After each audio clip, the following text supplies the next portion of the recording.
ان پر ہوئے گئے ظلم نہ بھلائے جا سکتے ہیں نہ ہم بھولیں گے۔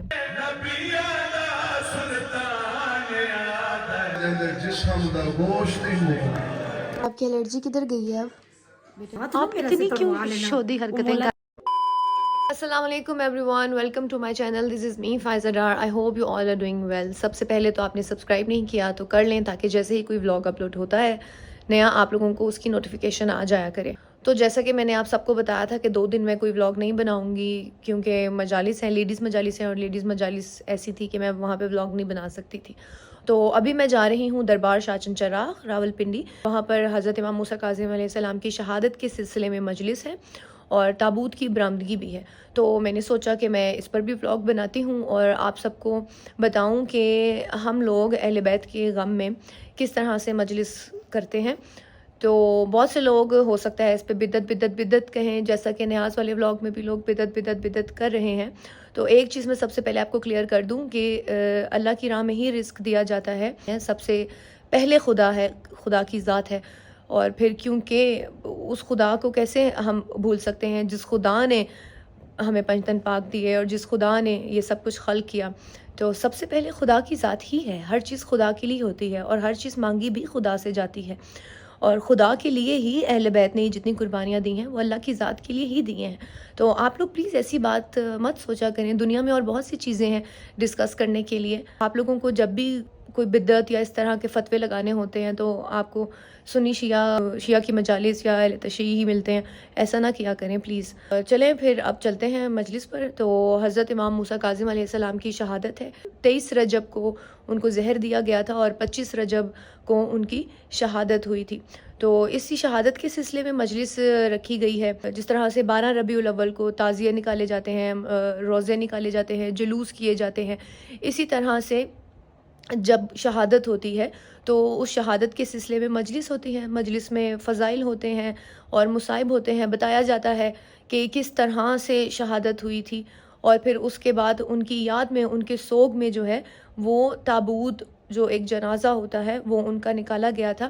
یہ ارمان ہوتے ہیں، کیونکہ دیکھیں ظلم صرف کربلا میں نہیں ہوا تھا، وار صرف کربلا میں نہیں ہوئی تھی، کربلا کے بعد بھی آل نبی کو ستایا گیا تھا، ہر امام کو زہر دے کر ان کی شہادت کی گئی تھی، ہر امام کو۔ کربلا کے بعد بھی جو ہے ظلم جاری رہا تھا، بند نہیں ہوا تھا۔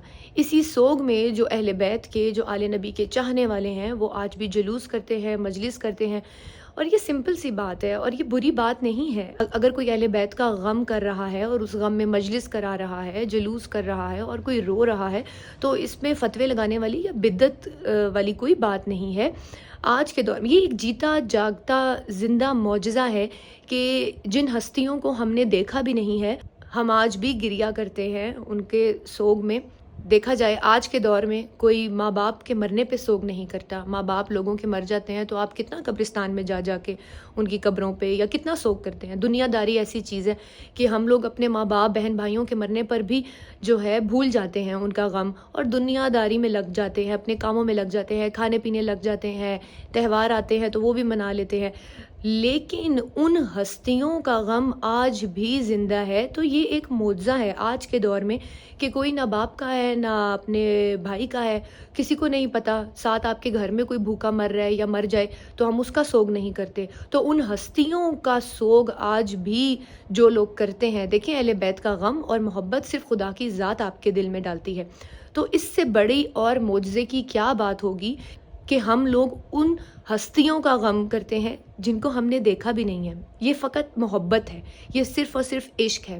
انسان کے عشق میں کتنا اپنے آپ کو ختم کر دیتا ہے نا، کسی ایک کے جانے سے انسان اپنی زندگی روک دیتا ہے، اور اس کے سوگ میں پتہ نہیں کیا کیا آج کل ہو رہا ہے، کیا کیا لوگ کرتے ہیں۔ تو آل نبی کا سوگ کوئی اگر رو کے کر رہا ہے، کوئی اگر ماتم کر کے کر رہا ہے، تو یہ اس کا اور ہر کسی کے پیار کرنے کا اور ہر کسی کے سوگ کرنے کا طریقہ الگ الگ ہوتا ہے نا۔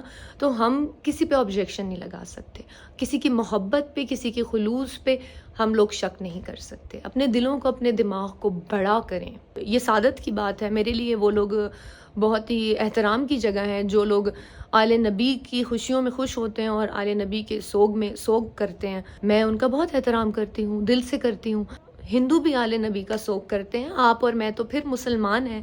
مسلمان کی چیزوں پر انگلیاں نہیں اٹھاتا۔ تو ابھی بس چلتے ہیں دربار، اور دربار جا کر آپ لوگوں کو میں مجلس سناتی ہوں۔ امی آلریڈی وہاں پر پہنچ گئی ہیں، بس میں بھی فریش ہو گئی ہوں، اور یہ جو میں نے اتنا لپیٹا لپاٹی کی ہے کیونکہ سردی بہت زیادہ ہے، میں نے بس شاور لیا ہے، وضو کیا ہے، اور اب جلدی سے چلتے ہیں دربار، اور پھر وہاں جا کر میں آپ کو مجلس دکھاتی ہوں۔ اچھا جی، دربار جانے سے پہلے ایک چیز ہے جو میں آپ سب کو بتانا چاہ رہی ہوں، وہ یہ ہے کہ مجلس شروع ہونے سے پہلے میں چاہ رہی ہوں میں آپ کو ایک چیز بتاؤں کہ کیوں شیعہ غم مناتے ہیں، اور کیوں شیعہ روتے ہیں، کیوں شیعہ گریہ کرتے ہیں، کیوں شیعہ ماتم کرتے ہیں۔ آل نبی پر اتنا ظلم ڈھایا گیا، اتنی بے رحمی سے شہادت ہوئی ہے کہ جو آل نبی سے محبت کرتے ہیں وہ برداشت نہیں کر سکتے۔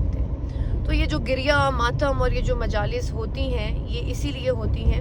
میں پوری شہادت تو بیان نہیں کر سکتی، میرے میں نہ اتنی طاقت ہے، اور آپ لوگ جا کے گوگل کر سکتے ہیں، آپ لوگ بکس بھی ہیں، اور یوٹیوب پہ ڈیٹیل میں ان کی شہادت اور ان کی زندگی پر بھی بہت سی ویڈیوز ہیں۔ تو تھوڑا سا جو میں آپ کو دربار جانے سے پہلے بیان کرنا چاہتی ہوں، وہ آپ لوگوں کے ساتھ جو شیئر کرنا چاہتی ہوں وہ یہ بات ہے کہ حضرت امام موسیٰ کاظم علیہ السلام کو 14 سال قید میں رکھا گیا۔ ان کو رسیوں اور زنجیروں سے باندھ کر، اونٹ کی پشت پر باندھ کر ان کو بصرہ لے کر گئے۔